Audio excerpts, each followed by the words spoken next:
আসসালামু আলাইকুম রহমতুল্লাহি ওয়া বারাকাতুহু। আজকে আপনাদের সাথে একটি ঘটনা শেয়ার করব। ঘটনাটা ঘটেছিল মুসা আলাইহিস সালামের সঙ্গে।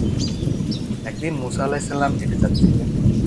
তখন উনি দেখলেন এক বৃদ্ধ মহিলা কান্না করছে। তখন তিনি তখন তিনি বৃদ্ধ মহিলাকে জিজ্ঞাসা করলেন, "তুমি কান্না করছো কেন?" তখন ওই বৃদ্ধ মহিলা মুসা আলাইহিস সালামকে বলল যে, "আমার সন্তান মাত্র ১০০ বছর হায়াত পেয়েছে, তাই কান্না করছি। সে কি আর এমন আমল করতে পারল? সে কি আর এমন আল্লাহর ইবাদত বন্দেগী করতে পারল?"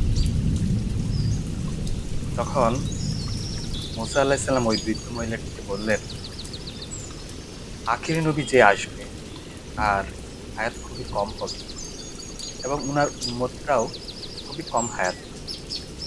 তখন ওই বৃদ্ধ মহিলা জিজ্ঞাসা করল মুসা আলাইহিস সালামকে, "আচ্ছা, উনার উম্মতরা কি ঘর তৈরি করবে?" তখন মুসা আলাইহিস সালাম বললেন, "তারা ঘর শুধুই তৈরি করবে না, তারা উঁচু উঁচু দালান কোঠা নিয়ে তৈরি করবে।" বর্তমান প্রেক্ষাপটে আমরা সেটাই দেখতে পাই।